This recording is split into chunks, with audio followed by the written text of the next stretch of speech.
자, 오늘 지나보지 못한 길이란 제목으로 말씀 증거합니다.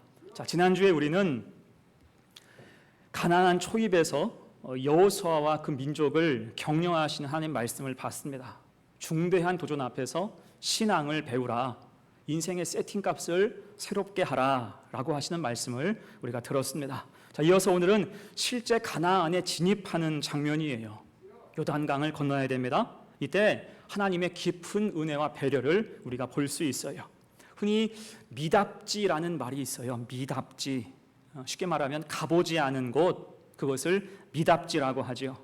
미답지를 갈 때는 누구든 긴장합니다. 가보지 않았기 때문에 누구든 두려운 마음이 생기고 긴장하게 돼요. 저는 20살 때 서울 가는 게 두려웠어요.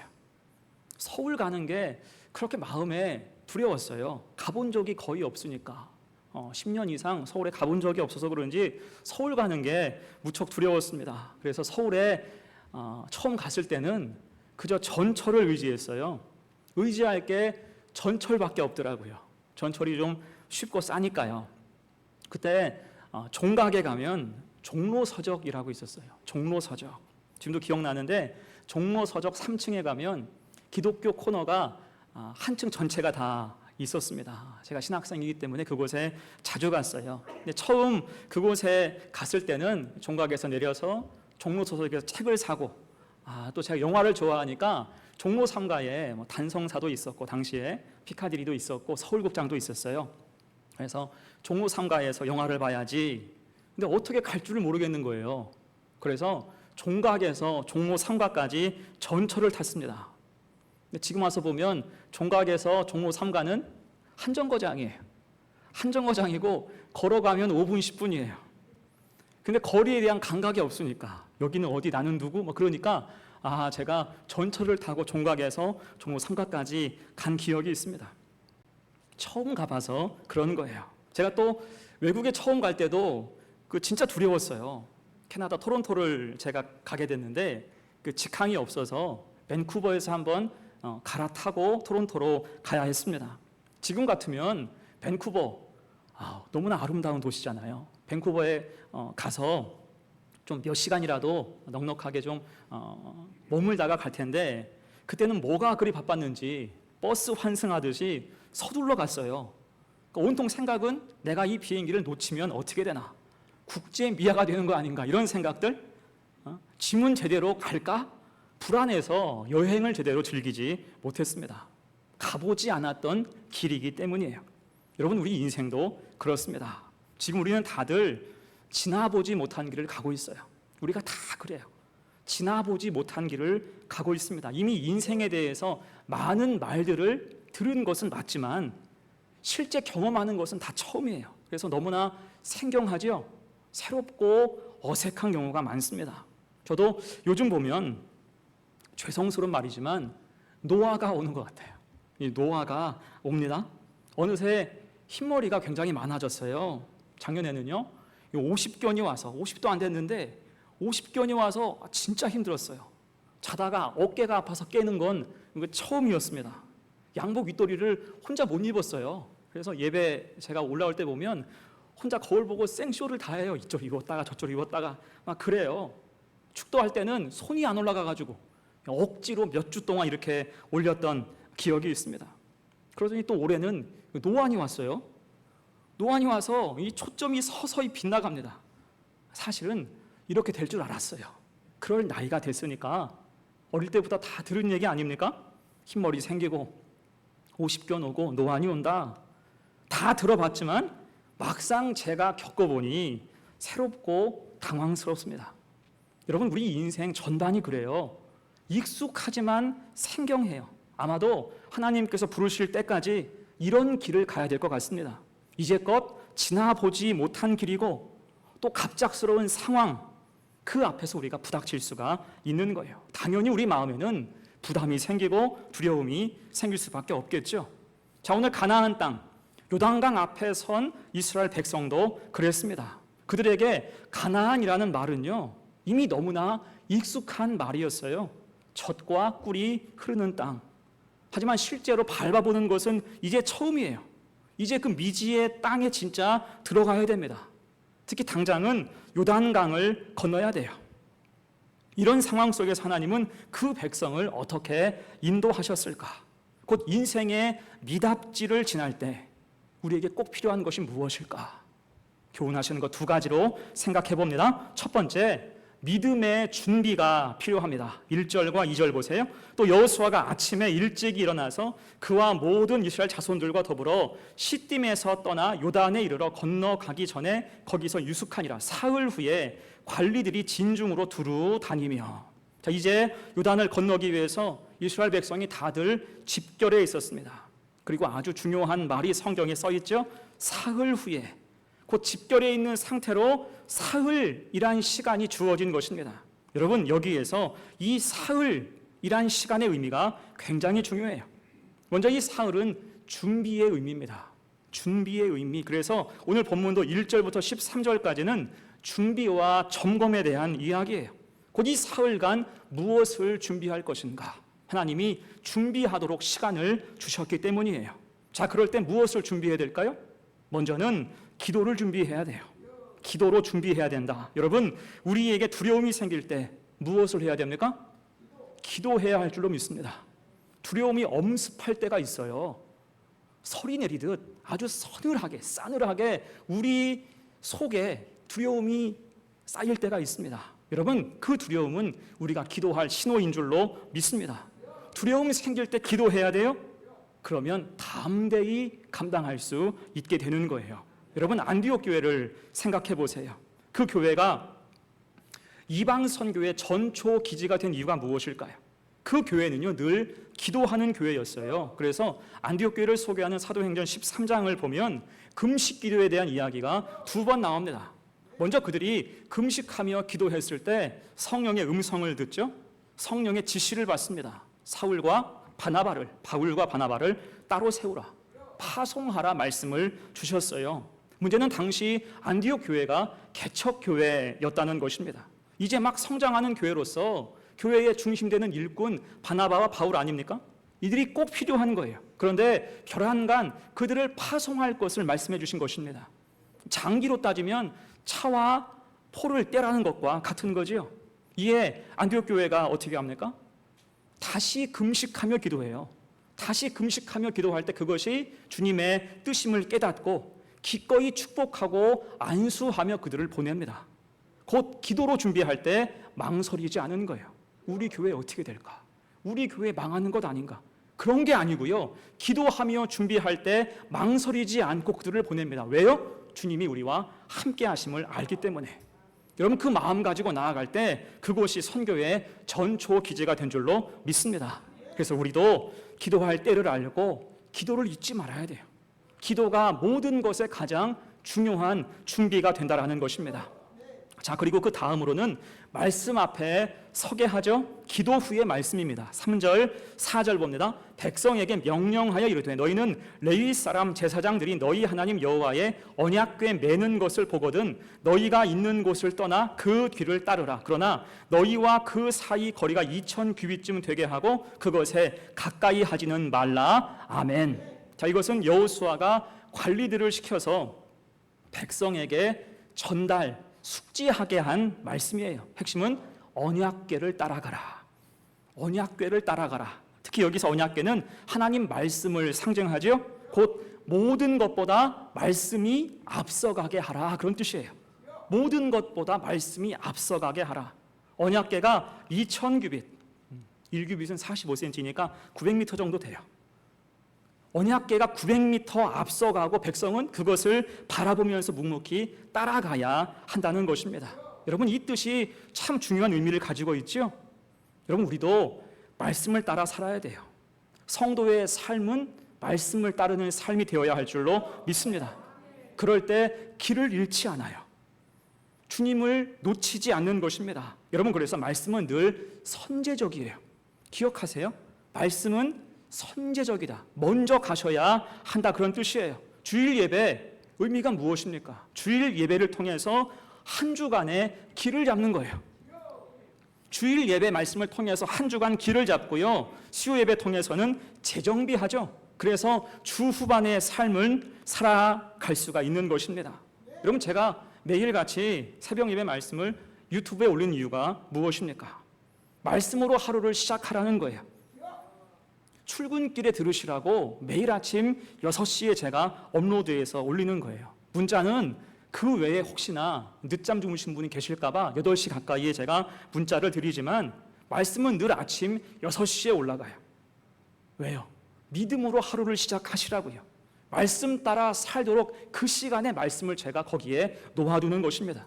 생명의 떡이 여기 있으니 여러분 받아 드시기를 바랍니다. 자, 그럴 때 우리 믿음이 바로 세워지고요, 성결의 은혜가 부어지는 거예요. 기도와 말씀을 통하여 성도는 성결해지는 줄로 믿습니다. 5절 보세요. 여호수아가 또 백성에게 이르되 너희는 자신을 성결하게 하라. 여호와께서 내일 너희 가운데 기이한 일들을 행하시리라. 아멘. 분명한 도식이 보이죠? 기도와 말씀을 따라 살아갈 때 성결의 은혜가 부어진다. 기도와 말씀을 통해 살아갈 때 성결한 은혜가 우리 삶 가운데 부어지고, 그럴 때 하나님의 역사, 기이한 일들이 우리 삶 가운데 일어남을 믿습니다. 여러분, 그래서 우리는 지나보지 못한 길을 갈 때 비록 짧은 시간이라 할지라도 최선 다해서 기도와 말씀으로 준비해야 할 것입니다. 그러면 이후에 대응이 달라져요. 생경한 상황 속에서, 어색한 현실 속에서 우리가 기도하고 말씀을 붙잡고 나아갈 때 대응 방향이 전혀 달라질 수가 있는 거예요. 그래서 기도와 말씀으로 믿음의 준비를 할 때 지나보지 못한 길, 미답지를 갈지라도 당황치 않고 담대히 또한 당당하게 나아갈 수 있는 성도가 되시기를 간절히 축원합니다. 아멘. 두 번째예요. 지나보지 못한 길 앞에서 두 번째, 기대하며 전진하라는 것입니다. 지나보지 못한 길 앞에서 마냥 두려워하지 말고 오히려 기대하고 전진하라는 거예요. 지금 요단강을 앞에 두고 그 백성은 사흘간 시간을 보냈죠. 그 의미는 지금 알아보았듯이 먼저 준비 태세, 기도하고 말씀을 준비하라는 거예요. 그리고 또 하나의 의미는 강을 관찰하고 구경하라는 뜻이 있습니다. 사흘간 요단강 앞에 둔 것은 강을 관찰하고 구경하라는 것입니다. 사실 현재 이스라엘 백성들 대다수는요, 강을 본 적이 없는 사람이에요. 강을 본 적이 없어요. 나일강을 봤던 출애굽 1세대는 이미 거의 다 죽었고요, 이들은 대부분 광야 세대잖아요. 광야에서 나고 자란 사람들 대부분이어서 강을 본 일이 없습니다. 그리고 이때의 요단강은 수량이 가장 많았던 그러한 시기였어요. 15절 보세요. 요단이 곡식 거두는 시기에는 항상 언덕에 넘치더라. 그 평상시 건기의 요단강은 그리 수량이 많은 곳이 아닌데 추수 시기 우기의 요단강은 언덕과 제방을 넘을 정도로 물이 많았습니다. 지금 하나님은 그것을 바라보게 하시는 거예요. 자, 여러분, 예전에 군산에 하구뚝과 동백대교가 없던 시절에는요, 금강을 건너는 방법이 하나밖에 없었어요. 그게 뭐죠? 배 타고 가야죠. 도선장에 가서 배 타고 건너가야 됐습니다. 이때 군산 장항 노선의 트레이드 마크가 무엇입니까? 뜬다리 부두에 들어보셨어요? 뜬다리 부두, 부잔교라고 하죠. 지금은요 그것이 국가문화유산이 됐습니다. 자, 이것이 일제시대에 만든 것인데 굉장히 잘 만들었어요. 얼마나 기발하게 잘 만들었으면 1930년대에 만들어서 2009년까지 썼습니다. 거의 80년간 이용한 거예요. 이 원리는 간단합니다. 조수 간만의 차이로 물의 수위가 시시각각 다른 것을 착안해서 뜬 다리 부두를 만든 것입니다. 그래서 물이 가득 차면 부잔교가 떠올라요. 그래서 평평하게 되어서 배를 탈 수 있고요. 또한 물이 빠지면 부잔교는 긴 내리막길이 되어서 배를 타는 그러한 시기입니다. 자, 그런 식으로 오늘 요단강도 시기에 따라 건기와 우기에 따라서 물의 수량이 전혀 달랐습니다. 자, 그중에서 하나님은 그 백성으로 가득한 물, 창이란 요단강을 보게 하신 거예요. 그럼 이 물을 왜 보게 하셨을까? 사흘간 이 물을 왜 보게 하셨을까요? 그냥 물놀이, 풍광을 감상하라 하신 걸까요? 아니면 견문을 좀 넓혀라 그런 뜻일까요?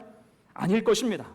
대신 오늘 창이란 요단강을 보면서 하나님은 한 가지를 그들에게 생각나게 하시는 거예요. 자, 그것이 무엇입니까? 바로 출애굽 홍해 사건인 거예요. 출애굽 홍해 사건을 기억해라. 여러분, 출애굽 역사의 하이라이트는 홍해 바다 사건이죠. 출애굽 후에 이스라엘 백성들은 홍해 앞에 이제 갔습니다. 기쁨이 가득해요. 해방됐으니까. 자, 하지만 금세 더 큰 문제가 생겼죠. 출애굽했으면 이제 아무 걱정이 없을 줄 알았는데 얼마 후에 독이 바짝 오른 애굽의 전차와 기병들이 막 쫓아오는 것입니다. 이것은요, 대놓고 학살하겠다 그런 목적이에요. 다 죽이겠다라고 쫓아오는 것입니다. 얼마나 무서워요. 그러니까 지금 이스라엘 백성들 입장에서는 진퇴양난의 상황이었습니다. 앞에는 홍해 바다가 있고 뒤에는 애굽 군대가 죽자고 쫓아옵니다. 그러면 사직생의 각오가 필요하죠. 배수진을 치고 반격해야 하는데 언제 싸워봤어야지. 군대도 무기도 없는데 무슨 수로 대항할 수가 있겠습니까? 자, 그렇게 모두가 탄식하면서 두려움으로 가득해 있을 때 바다가 열린 거예요. 홍해가 갈라지고 길이 열린 줄로 믿습니다. 누가? 하나님이 친히 열어주신 거예요. 이때를 성경은 이렇게 기록합니다. 출애굽기 14장 오늘 6절 말씀 같이 읽어요. 시작. 모세가 바다 위로 손을 내밀매 여호와께서 큰 동풍이 밤새도록 바닷물을 물러가게 하시니 물이 갈라져 바다가 마른 땅이 된지라. 아멘. 자, 그래서 지금 요단강 앞에서 하나님이 사흘간 창이란 그 강물을 보게 하신 것은 홍해의 기적을 연상하라 그러한 뜻이었습니다. 그 기적이 재현될 수 있다는 확신을 갖게 한 것입니다. 다만 기적이 완전히 똑같이 재현될 수는 없어요. 기적이 완전히 똑같이 반복될 수는 없습니다. 왜요? 상황이 바뀌었고 조건이 달라졌기 때문입니다. 여러분, 홍해 사건 때의 이스라엘 백성은요, 무기력하고 굉장히 연약했어요. 특히 400년간 찌든 노예 근성이 가득했죠. 출애굽했다고 그 노예 근성이 한순간에 사라질까요? 아니겠죠. 근성은 계속 그 속을 짓눌러요. 그럴 때 애굽 군대를 보면 어떻게 될까요? 다들 얼어버리는 거예요. 꼼짝도 못하게 되는 것입니다. 그래서 하나님께서 다른 것 묻지도 따지지도 않으시고 모세를 통해서 직접 기적을 행하게 하신 것입니다. 하지만 지금 요단강 앞에 선 백성은 달랐어요. 40년간 광야 훈련을 마친 상태입니다. 입력값이 전혀 달라진 거예요. 여러분, 입력값이 달라지면 당연히 결과도 달라져야 되겠죠. 구구단 생각해 보세요. 2 1은 2, 3 1은 3, 4 1은 4잖아요. 그런데 뒤에 입력값이 달라집니다. 2 2는 4, 3 3은 9, 4 4 16. 입력값이 새로워지면 열매 결과도 달라져야 한다는 거예요. 자, 그래서 하나님이 그들에게 하신 말씀이 무엇입니까? 6절 8절 보세요. 여호수아가 또 제사장들에게 말하이르되 언약궤를 메고 백성에 앞서 건너라 하며 곧 언약궤를 메고 백성에 앞서 나아가니라. 8절 너는 언약궤를 맨 제사장들에게 명령하여 이르기를 너희가 요단 물가에 이르거든 요단에 들어서라 하라. 아멘. 그러니까 지금 모세처럼 누가 앞서 나가야 기적이 생기는 게 아니라는 것입니다. 대신 제사장들이 하나님 명령에 의지해서 언약궤를 메고 주저하지 말고 요단강에 들어가라는 거예요. 이때 물이 창일하게 흐르는 강에서 그 깊이나 물살의 세기도 가늠하지 않고 그냥 막 들어가는 게 여러분 쉬울까요? 쉽지 않죠. 쉽지 않으니까 뭐가 필요해요? 믿음이 필요한 것입니다. 하나님을 의지하고 그 자리에서 들어가라는 그러한 뜻입니다.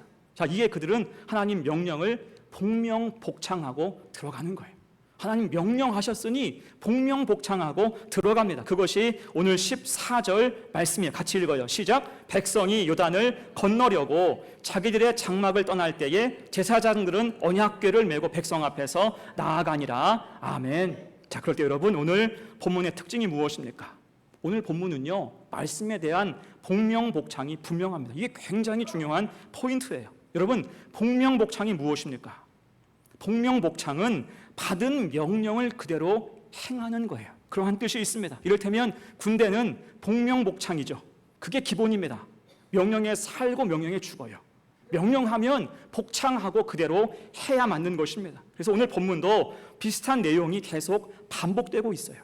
오늘 말씀을 잘 보면요, 계속 비슷한 얘기가 반복되어 흘러가요. 무슨 뜻이에요? 하나님 말씀하시면 그 백성은 복명복창하고 있는 것입니다. 우리가 요즘 새벽과 수요 예배 때 선지서 예레미야서를 보고 있지만 여러분, 나중에 유다 왕국이 멸망하게 된 이유가 무엇입니까? 그들은요, 말씀이 그렇게 많았어도 복명복창이 되지를 않는 거예요. 자꾸 딴소리하고 자꾸 따지는 것입니다. 그러다 보니까 하나님 말씀이 그들 앞에 있는 게 아니라 저 뒤로 가버렸어요. 하나님 말씀의 권위가 사라졌습니다. 당연히 헛된 길로 갈 수밖에 없었고 그 나라는 멸망할 수밖에 없었다는 거예요. 하지만 오늘 본문에서는 하나님 주신 말씀을 그대로 반복하면서 순종합니다. 15절로 17절의 말씀 같이 읽어요. 시작. 요단이 곡식 거두는 시기에는 항상 언덕에 넘치더라. 궤를 맨 자들이 요단에 이르며 궤를 맨 제사장들의 발이 물가에 잠기자 곧 위에서부터 흘러내리던 물이 그쳐서 사르단에 가까운 매우 멀리 있는 아담 성읍 변두리에 일어나 한 곳에 쌓이고 아라바의 바다 염해로 향하여 흘러가는 물은 온전히 끊어지매 백성이 여리고 앞으로 바로 건널세 여호와의 언약궤를 맨 제사장들은 요단 가운데 마른 땅에 굳게 섰고 그 모든 백성이 요단을 건너기를 마칠 때까지 모든 이스라엘은 그 마른 땅으로 건너갔더라. 아멘. 지금 하나님이 여호수아에게 말씀을 주실 때 여호수아는 제사장과 그 백성에게 그 말씀을 그대로 전달했고요. 이에 제사장과 백성들은 한치의 주저함도 없이 요단강을 향해서 나아갔다는 거예요. 한마디로 하면 복명복창을 하고 있는 거예요. 온전한 순종이 있습니다. 그럴 때 흐르던 물이 끊어지고 물길이 온전하게 끊어진 줄로 믿습니다. 그 후에 백성들은 모두 홍해를 맨발로 건넜던 것처럼 요단도 맨발로 건너는 역사를 체험하게 된 거예요. 어떻습니까? 5절 하반절의 약속이 그대로 이루어지는 거죠. 여호와께서 내일 너희 가운데 기이한 일들을 행하시리라. 아멘. 이렇게 홍해바다 사건은 재현됐고요. 그것은 홍해보다 진일보한 재현, 성숙한 재현이 되었다는 것에 큰 의미가 있다 할 수 있을 것입니다. 자, 여러분, 그래서 우리는 오늘 홍해와 요단의 차이를 기억하고 우리 삶에 대입할 수가 있어야 돼요. 입력값의 차이를 기억해야 됩니다. 여러분, 처음 예수 믿은 후에는 흔히 은혜와 기적이 많다 그래요. 처음 예수를 믿으면 하나님 주시는 은혜와 기적이 삶 가운데 굉장히 많습니다. 이것은 마치 홍해의 기적과 같다는 거예요. 아직 뭘 잘 모르기 때문에 하나님이 은혜와 기적을 더 주시는 거예요. 어디 호텔 가면 처음에 가면 웰컴 티 주잖아요. 마찬가지예요. 하나님 앞에 나오면 웰컴 그레이스, 웰컴 미라클 주시는 것입니다. 그런데 반대로 믿은 지 오래된 성도에게는 그런 기적이 그리 많지 않아요. 이유가 무엇일까요? 이제 하나님 관심에서 멀어졌을까요? 그게 아니고요. 대신 이 지금까지 축적된 은혜의 분량이 있으니 홍해를 바라보듯이 뒷짐지고 서 있지 말고 요단 앞에서 백성들처럼 하나님 말씀을 복명복창하면서 믿고 들어가라는 거예요. 이제는 바라보는 게 아니라 믿고 들어가야 한다는 것입니다. 입력값이 달라졌으니 방식도 달라져야 한다는 거예요. 그러면 또 다른 차원의 은혜를 주신다, 더 깊은 은혜를 부어주심을 믿습니다. 이것이 믿음의 진보이고요, 성숙의 방향이 되는 거예요. 여러분, 그래서 우리는 지나보지 않은 길을 갈 때 오직 믿음 가지고 나아가야 할 줄로 믿습니다. 이런 찬송 가사가 있어요. 세월 지나갈수록 의지할 것뿐일세 무슨 일을 당해도 누구? 예수 의지합니다. 아멘. 세월 지나갈수록 의지할 것뿐 없습니다. 주님을 의지해야죠. 무슨 일을 당해도 주님을 의지하고 믿음 가지고 나아가야 할 줄로 믿습니다. 그렇게 믿음으로 복명복창하며 하나님 뜻을 따라갈 때 세월 지나갈수록 우리가 지나보지 않은 길을 간다 할지라도 은혜는 예비되고 은총의 역사는 깊어져 갈 줄로 믿습니다. 이 사실을 기억하면서 모든 상황 속에서 하나님을 기대하고 전진하는 복된 성도가 되시기를 간절히 축원합니다. 아멘. 이제 말씀을 마무리합니다. 여러분, 사람은 지나보지 못한 길, 미답지 앞에 서면 본능적으로 두려움이 앞섭니다. 이 하나님은 그 백성에게 사흘간의 시간을 주셨어요. 이 시간이 의미하는 게 무엇입니까? 하나는 준비라고 했어요. 기도하며 말씀을 따라가라라는 것입니다. 성결함을 가지고 준비할 때 기이하고 놀라운 주의 역사가 펼쳐진다 약속하고 있고요. 또 하나는 창이란 요단을 바라보면서 기대하고 전진하라는 것입니다. 홍해의 역사를 생각하되 그 이상의 은혜를 꿈꾸게 하시는 거예요. 결국 그들은 홍해를 뛰어넘어서 새로운 방식으로 요단을 건너게 된 줄로 믿습니다. 지나보지 못한 길이지만 주저하지 않고 믿음 가지고 나아갈 때 주님의 방법으로 은혜와 형통의 역사가 부어지는 거예요. 여러분, 우리도 그렇습니다. 우리가 앞으로 살아갈 날은 지금까지 그랬듯 전부 지나보지 못한 길일 것입니다. 하지만 그 길은 누가? 하나님이 우리와 함께하는 길이 될 수가 있는 거예요. 그래서 성도는 늘 기도와 말씀 가지고 준비해야 됩니다. 또 믿음 가지고 복명복창하는 거예요. 주님 말씀하실 때 믿고 따르고 순종할 필요가 있습니다. 그럴 때 선한 은혜, 하나님 아버지가 주시는 은혜의 역사가 우리 인생 가운데 가득하여 인도함을 우리가 체험하고 느끼며 찬송하고 주의 길 따라 나아갈 수 있는 거룩한 성도들 다 되시기를 간절히 축원합니다. 아멘.